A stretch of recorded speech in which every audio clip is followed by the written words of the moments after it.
Hello everyone, आप सबका स्वागत है मुस्तारा खातून के चैनल में। आज का विषय है समास। समास का मतलब है संक्षिप्त करना या छोटा करना। जैसे अनेक शब्दों को संक्षिप्त करके नया शब्द बनाने की प्रक्रिया को समास कहते हैं। समास संक्षिप्त करने की प्रक्रिया है, इतना जरूर याद रखना है। समास छोटा करने की यानी संक्षिप्त करने की प्रक्रिया है। तो किसे छोटा किया जाता है? दो या दो से अधिक शब्दों को। इस तरह से भी आप इसकी डेफिनेशन बोल सकते हैं, जैसे दो या दो से अधिक शब्दों के मेल को, उसका सार्थक मेल होना चाहिए और छोटा एक अपना रूप बनना चाहिए, तभी वो क्या कहलाएगा? समास। तो क्या है? दो या दो अनेक शब्दों को संक्षिप्त करके नए शब्द बनाने की प्रक्रिया को समास कहते हैं। इसमें दो या दो से अधिक शब्दों का मेल होता है। जैसे संधि है, संधि में दो या दो से अधिक वर्णों का मेल होता है और इसमें शब्दों का मेल होता है। तो समास का उदाहरण क्या है? जैसे प्रधानमंत्री। तो क्या है? प्रधान है जो मंत्री, प्रधान है जो मंत्री, कई सारे शब्द है, तो इसको छोटा करके क्या बना? प्रधानमंत्री। प्रधानमंत्री यह संक्षिप्त रूप है, यही समास है। उसके बाद बिना कसूर के, बिना कसूर के। आज के टाइम में, आज की बिजी जिंदगी में, भागदौड़ वाले दौड़ में हम क्या करते हैं? इतना बड़ा तरह के शब्द का प्रयोग नहीं करते हैं। किसी कार्यालय में लिखित टाइम में तो उसका संक्षिप्त का ही उपयोग किया जाता है, संक्षिप्त रूप का। जैसे बिना कसूर के तो बेकसूर, क्या बन गया? संक्षिप्त रूप बेकसूर। और सिर में दर्द, तो क्या हो गया? सिर दर्द। इस तरह से समास बनते। तो इसका और आगे बढ़ाने से पहले दो चार चीज जानना बहुत जरूरी है। वो क्या है? सबसे पहले सामासिक पद। समासिक पद किसे कहते हैं? समास बनाने की प्रक्रिया से जो नया शब्द बनता है, समास बनाने की प्रक्रिया से जो नया शब्द बनता है वो क्या है? समासिक पद। और समास विग्रह क्या है? समासिक पद का विग्रह या तोड़ना, अलग अलग करना, वो क्या है? समास विग्रह। क्या है? समास विग्रह यानी संक्षिप्त रूप को दोबारा से अलग अलग किया जाता है, तोड़ा जाता है, बढ़ाया जाता है। समझ में आ गया इतना? समासिक पद और समास विग्रह। तो एग्जाम्पल में देखते हैं। जैसे प्रधान है जो मंत्री, ये क्या है? हमारा समास विग्रह है, ये अलग अलग करके लिखा गया है। और समास विग्रह हो गया। और समासिक पद कौन सा है? प्रधानमंत्री। समासिक पद या समस्त पद कहलाता है। इसमें समस्त पद याद रखना, बहुत सारे पद, समस्त पद इकट्ठा हो रखा है, संक्षिप्त में उसी के अंदर है।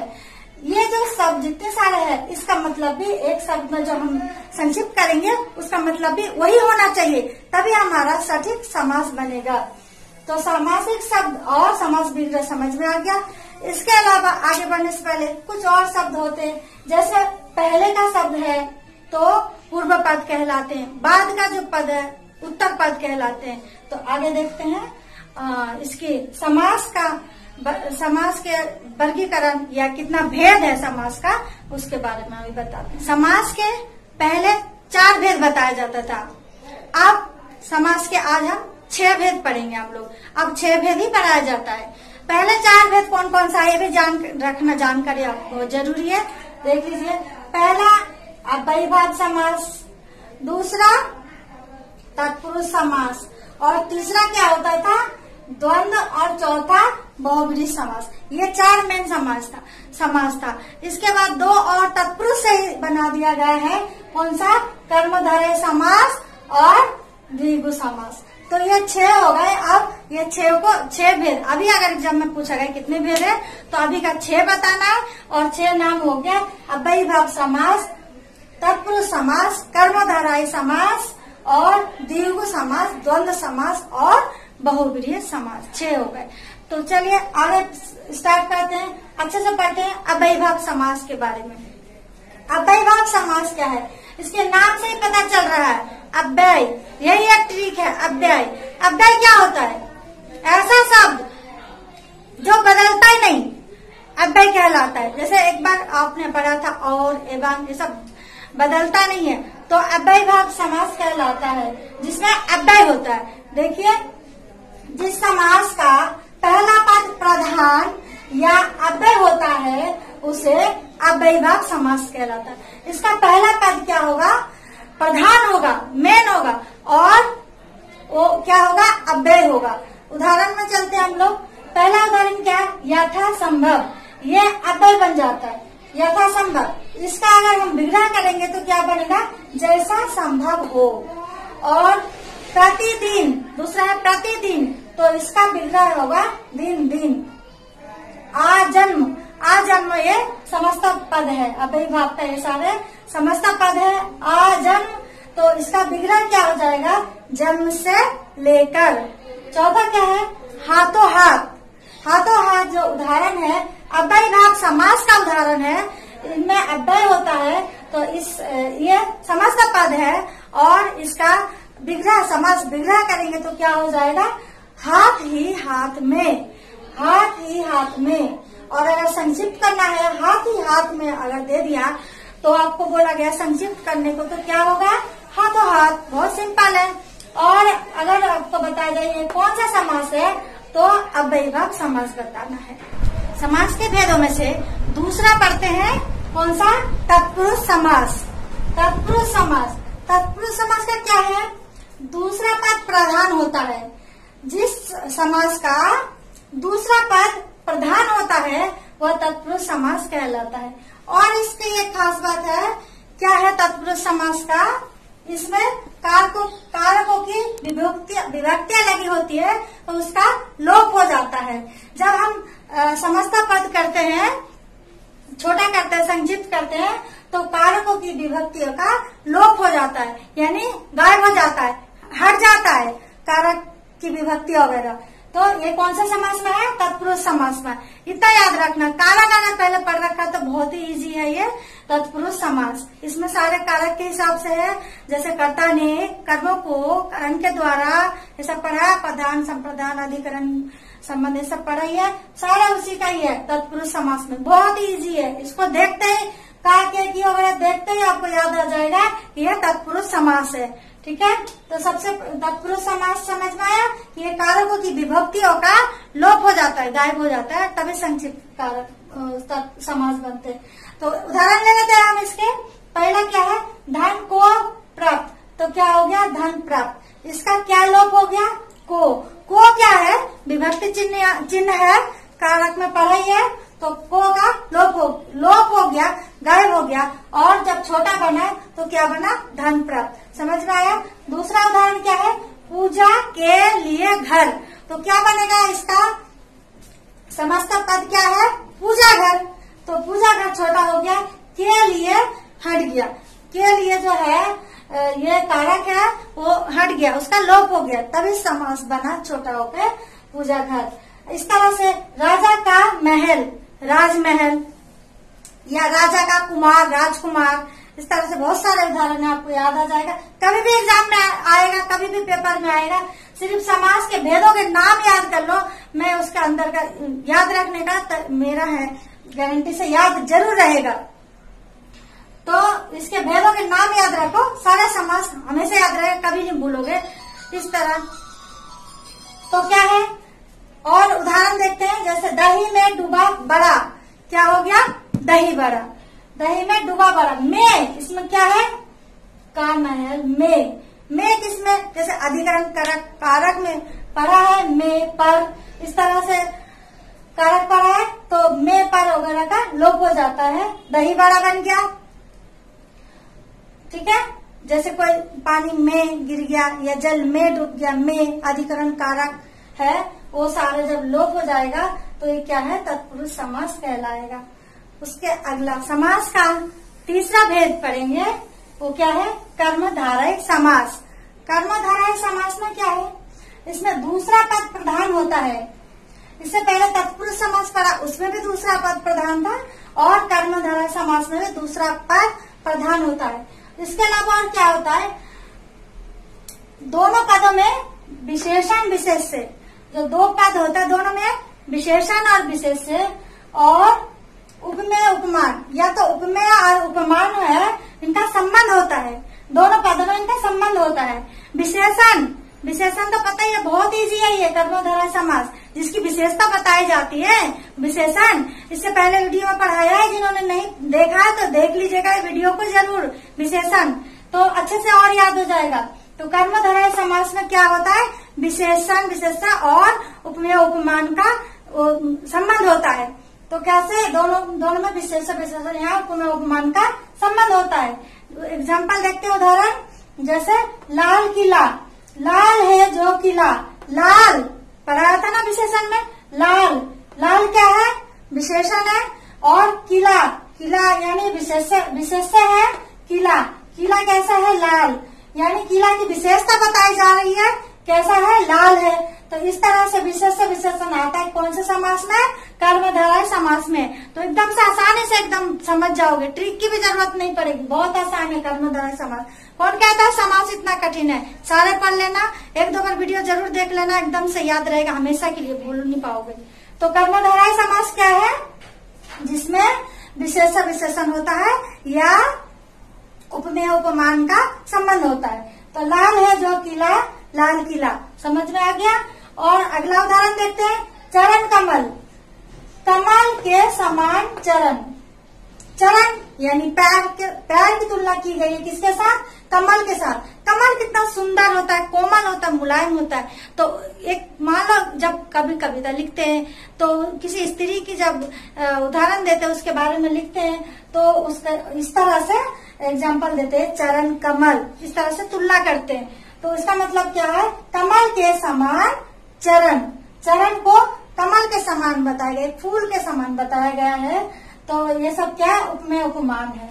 और चंद्रमुख, चंद्रमुख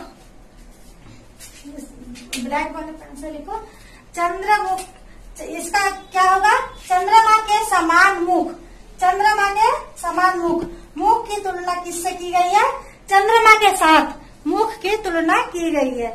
ठीक है, समझ में आ गया, चंद्रमुख भी है, उपमेय उपमान है। और एक उदाहरण है महात्मा, इसका क्या होगा, महान है जो आत्मा, महात्मा, समझ में आ गया। ये सब क्या है, विशेषण विशेषण या उपमेय उपमान के संबंध के द्वारा बनाया गया है, और एक कर्मधारय समास है। बहुत इजी है, समझ में आ गया। अगला पढ़ते हैं चौथा, द्विगु। तो समास का चौथा भेद है द्विगु समास। द्विगु सुना है ना, जैसे समझ में आ रहा है, नाम से ही समझ में आ रहा है, इसको भी दो, द्विगु यानी दो, तीन, तीन गु, चार गु, ऐसे कहीं कहीं का भाषा भी है, दो गु, तीन गु। तो इसमें क्या है, जिस समासिक पद का पहला पद संख्यावाची विशेषण, 2, 3, 4, 5, 6, 7, 8, 9, 10 सब क्या है, संख्या है, संख्यावाची विशेषण, संख्यावाची समास है ये द्विगु समास जो है। जिस समासिक पद का पहला पद संख्यावाची होता है, संख्यावाची विशेषण होता है, और पूरा समासिक पद जो है वो उसका समाहार यानी समूह का बोध कराता है, पूरा समूह का या समाहार का बोध कराता है पूरा समासिक पद, इस तरह से।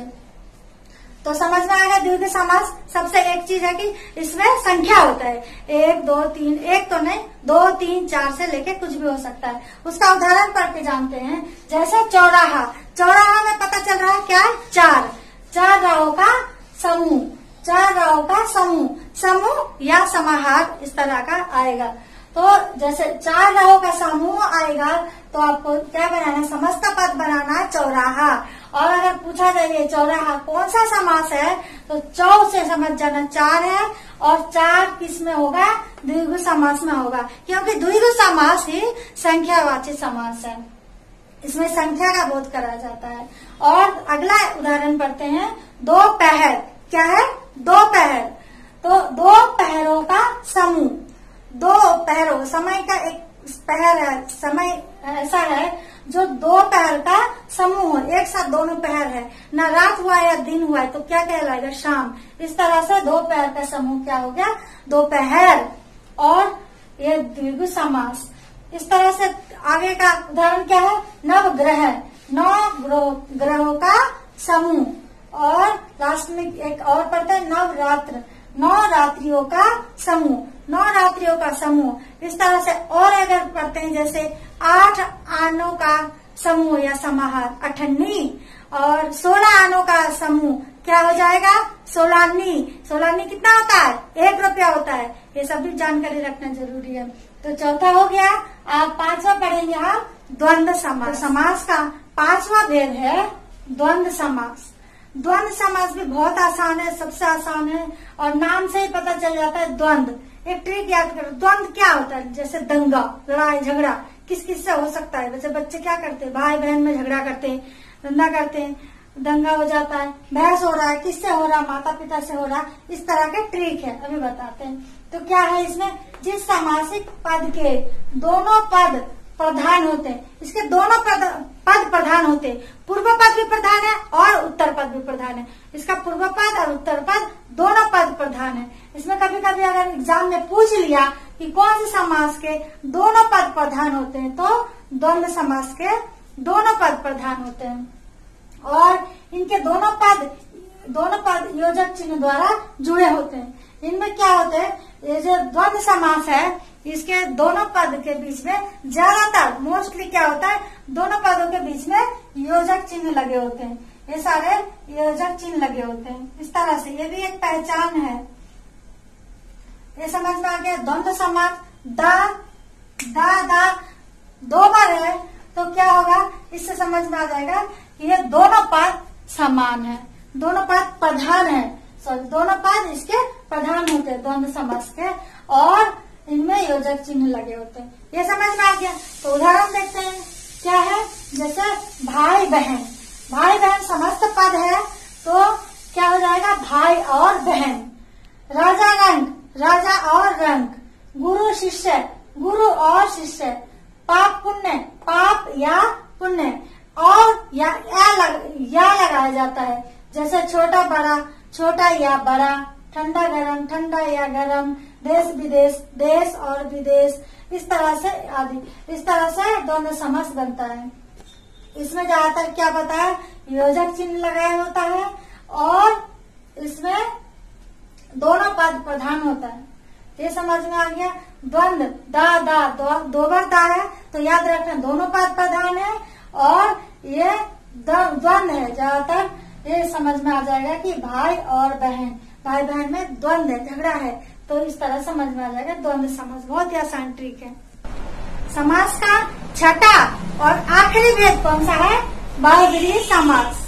ये लास्ट है, बहुव्रीहि समास। बहुव्रीहि का एक ट्रिक याद रखना, बहुत ज्यादा, बहुत बड़ा, बहुव्रीहि याद रहेगा, बहुत से बहुत बड़ा, महान है आत्मा, जो महात्मा, इस तरह का एग्जाम्पल याद रखना।